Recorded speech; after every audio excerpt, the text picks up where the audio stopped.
di negeri Madinatul Munawwarah pada tahun 1132 Hijriah lahir seorang cucu Rasulullah SAW yang diberi nama Muhammad bin Abdul Karim, masyhur disebut dengan Sayyid As-Samman,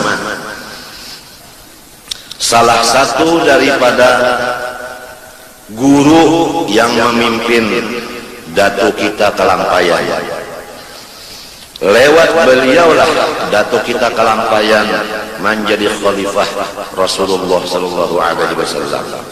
Sayogianya bagi kita bersyukur kepada Allah karena kita punya datu yang luar biasa lewat pimpinan Syekh Samman. Jadi kita mensyukuri perguruan Datuk Kalampayan lebih dari mensyukuri Datuk Kalampayannya. Mensyukuri gurunya dilebihkan dari mensyukuri muridnya.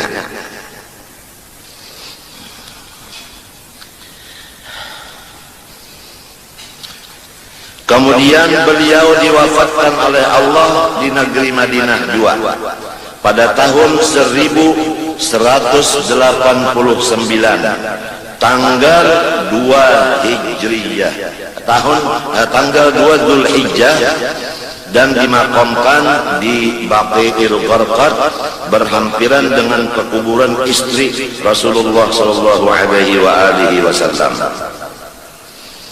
Beliau mulai dari kecilnya sampai seterus umurnya, hatinya penuh dengan muraqabah dan musyahadah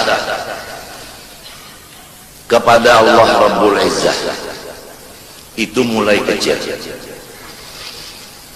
Adapun badannya penuh dengan ibadah seperti sholat sunat, bersedekah, istighfar, sholawat kepada Nabiyul Mukhtar, membaca Al-Quran, dan ziarah ke makam Rasulullah dan ke Baqi'il Gharqad. Adapun lingkungan beliau sehari semalaman mulai kecil hanya orang wali-waliullah, orang ulama-ulama Allah, dan orang-orang penuntut ilmu agama, tidak yang lain dari mereka. Tiga golongan itu beliau sambil menuntut ilmu kepada ulama-ulama di zaman itu. Beliau menjadi khaddam bagi wali-wali dan penuntut ilmu di waktu itu. Malam hari, setiap malam beliau tidur sedikit. Bangun dari tidur langsung mengambil air wudu, menghadap kiblat, mengerjakan salat tahajud dan wirid-wirid lainnya seperti istighfar. Sampai adzan subuh beliau mengerjakan salat subuh berjamaah. Kemudian beliau menyambung lagi akan wirid-wiridnya sampai matahari terbit. Sesudah matahari terbit beliau salat sunat isyraq 2 rakaat, kemudian istirahat. Tepat jam 9 pagi setiap hari beliau melaksanakan sholat akan duha. Kemudian dari itu barulah beliau menyambung amal-amal yang lain seperti menuntut ilmu kepada ulama, seperti menjadi sesuruhan wali-wali, dan seperti menjadi pembantu orang-orang yang menuntut ilmu. Jadi betul-betul beliau seorang sayyid. Karena definisinya sayyid sebagaimana disebutkan, sayyidul qaumi khadimuhum. Sayyidnya kaum itu adalah jomos bagi sekaum itu. Jadi kalau kita tahu yang betul-betul sayyid itu adalah orang yang menjadi jomos. Ada yang jomos ilmu. Kalau kata-kata sekarang, pemerintah itu menjadi jomosnya rakyat.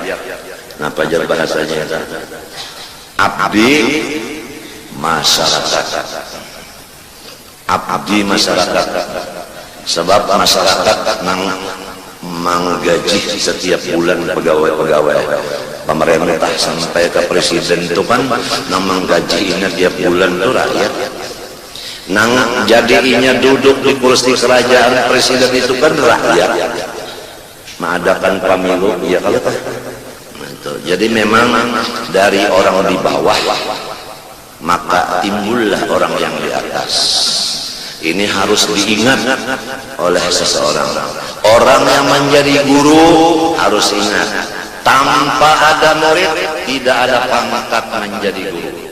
Oleh sebab itu harus merendah diri seorang guru kepada muridnya. Karena ada murid dia jadi guru.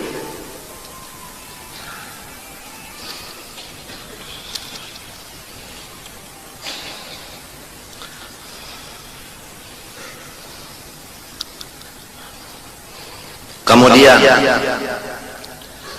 beliau menyembunyikan segala ilmunya yang sudah banyak itu, baik ilmu syariat, thariqat, hakikat, ma'rifat. Demikian segala ibadah, baik ibadah yang berhubungan dengan rahasia yang tidak ada hurufnya, yaitu muraqabah, musyahadah, maupun yang ada kelihatan di luar. Semuanya itu beliau sembunyikan, tidak ada satupun yang mengetahuinya. Maka banyaklah manusia yang memohon kepada beliau supaya beliau keluar menghadap masyarakat untuk memimpin keadaan masyarakat di kota Madinah ini, yang di waktu itu kota Madinah sepi daripada orang menuntut ilmu, sepi daripada orang yang ziarah ke Baqi, sepi daripada orang berjual beli, ekonomi sebagainya. Maka mengharaplah rakyat kepada Syekh Zaman supaya keluar. Yang diharapkan kalau beliau keluar mengajar dan memimpin ibadah, orang datang. Kalau orang datang, tentunya kota Madinah menjadi mulia karena banyak pengunjung, dan tentunya urusan ekonomi lalu makmur. Tapi beliau diam, tidak mau menjawab satu kata pun. Beberapa lama datang izin khusus dari Rasulullah SAW menyuruh beliau keluar menghadap masyarakat dengan dua pekerjaan. Pertama mengajar, yang kedua memimpin ibadah. Nah, barulah beliau sesudah dapat izin Nabi keluar mengajar ilmunya dan mengajar ibadahnya. Ilmunya ilmu alat seperti sorot, nahu, fikih, balaghah, mantik, usul fikih, usul tafsir, usul hadis, dan seperti lagi tajwid, dan seperti lagi fikih, tauhid, tasawuf, dan fak lain-lainnya. Mengenai amalan, beliau mengijazahkan beberapa amalan, yang diantaranya adalah thariqat khalwatiyah dan thariqat qadiriyah, disatukan menjadi namanya thariqat sammaniyah, yaitu la ilaha illallah hitungan paling kurang 166 kali, Allah sekurangnya 66 kali, Hu sekurangnya 77.